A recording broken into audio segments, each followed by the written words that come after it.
Yon! What's up? Ayan, so ito, dagdagan na naman natin ang inyong mga kaalaman.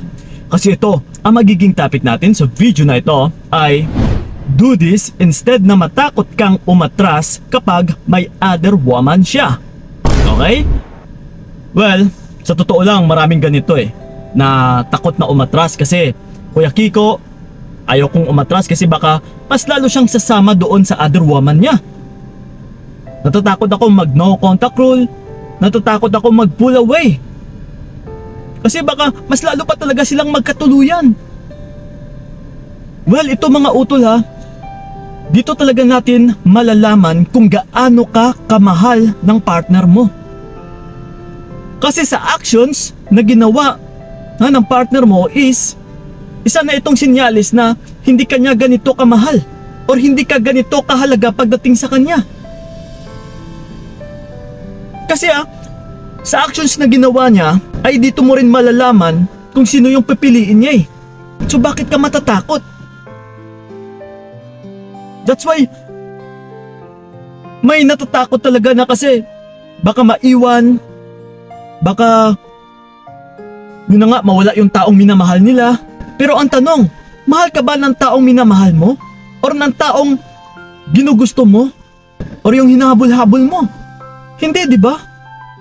Kasi nga, sa actions or sa gawain niya na nagkaroon siya ng other woman is nagpapahiwatig po yan utol na hindi ka talaga niya mahal. Kasi sa pagmamahalan is may respeto. Rerespetuhin niyo yung bilang pagkababae mo, bilang partner niya. At saka, rerespetuhin niya rin yung feelings mo. Yes, isa po yan sa pinakamahalaga talaga. So ngayon, gumawa siya ng hakbang na kung saan masasaktan yung damdamin mo. So 'di ba? Saan yung pagmamahal diyan? 'Di ba wala?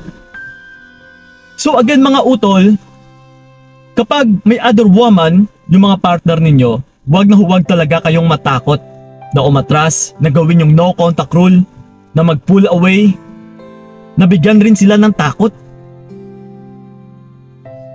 Kasi kung siya itong binibigyan mo ng takot, posible na siya ay magkakaroon pa ng konsensya or pagsisisi na kung sino yung taong iniwan niya, na kung sino yung or kung ano yung halaga ng taong iniwan niya.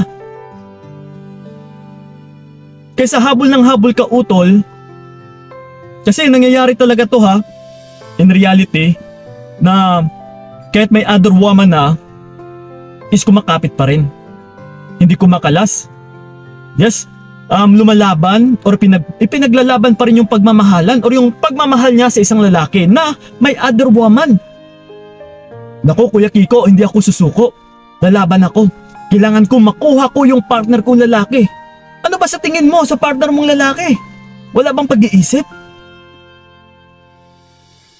Kasi sa partner mo na lalaki ay ito talaga siya or siya talaga yung may diferensya dito. Yes na sa hakbang talaga na ginawa niya is kahit gaano mo yan kapipigilan or let's say na kakapit ka dyan sa kanya or pagbabawalan is kung gugustuhin niya talaga utol or kapag ginusto niya na magkaroon ng other woman is wala kang magagawa. So kagaya ngayon sa situation ninyo, na let's say may other woman na nga siya. Anong magagawa mo dyan? Wala. Kahit ipilit mo pa yung sarili mo dyan utol, mas lalo mo lang pinapaapakan yung sarili mo din. Na mas lalo mo lang din tinatanggal yung respeto niya sa'yo.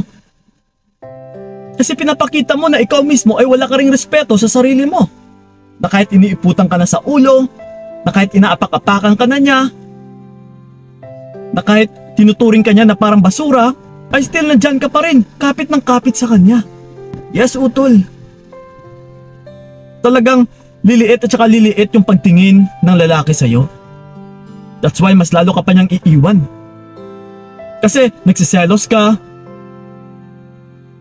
kasi habol ng habol ka, nagpapakita ka na mababa yung level ng iyong confidence, na hindi ka confident sa sarili mo. Na kung maiwan ka man is parang pinapakita mo na parang magigiba na yung buhay mo. Na mas lalo mong pinapakita na yung buhay mo ay nakadepende lang sa kanya. Na hindi ka pala mabubuhay kapag mawala siya. Yes. So, mali po na mentalidad talaga na ikaw pa itong natatakot na mawala yung partner mo na baka sasama sa other woman. Bakit ka matatakot, utol? Aatrasan ka na nga or mawawala yung taong maluloko sa'yo. Ikaw pa itong natatakot? Dapat siya itong matakot na siya itong mawalan ng babae na loyal or mapag-aruga or totoong nagmamahal sa kanya. Yes. Instead na ikaw yung matakot, utol. So ngayon kung yung pinili niya is yung other woman niya, then ibigay mo siya. Kaysa aaksayahin mo or uubusin mo yung oras mo sa taong minamahal mo na hindi ka naman talaga mahal. Ikaw lang itong nagmamahal sa kanya, utol. So ang dating is one-sided, na dito malaking nagpapahiwatig na ikaw ay bulag. Hindi mo nakikita na hindi kanya minamahal. Nagpapakabulag ka, yung importante is mahal mo siya. Yes, gusto mo siya ng mahalin kahit hindi kanya niya minamahal. Diba? Walang ganun. Mas lalo mo lang pinapahirapan yung sarili mo. So again, utol, ito, kailangan nyo rin talagang bigyan ng lakas ng loob ang inyong sarili.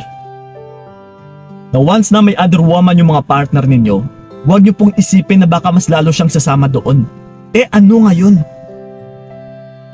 Kaysa kakapit ka sa taong manloloko. Kaysa kakapit ka sa taong nagsira na ng tiwala mo. Kaysa kakapit ka sa relasyon na siya mismo yung sumira. Yes, utol. Once na ganito yung pinapakita na actions ng lalaki, eh dapat mo na siyang ibasura. Wala ka nang pakialam sa kanya kung mambababae man siya. Kahit 10 pa dyan yung magiging babae niya, eh ano ngayon? Ang importante dito is na iligtas mo yung sarili mo. And then that's what we call is blessing na dumating sa'yo. Yes, trust me, utol. Once na kumalas ka or hindi mo binigyan ng takot yung sarili mo na mawala siya, mas lalo ka pang liligaya.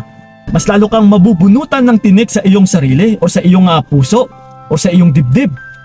Na unti-unti kang maginhawaan na, uy, okay pala to Mas masarap pa palang mabuhay kapag mawala siya. Mas masarap palang mag-enjoy sa buhay ko kapag wala siya. Yes! Hindi mo lang ito nakikita, utol, dahil nagpapakabulag ka or nagpapapoison ka sa situation na kung saan is natatakot ka na baka mas lalo siyang sasama sa ibang babae. Kailangan mo ring isakripisyo yung pagmamahal mo.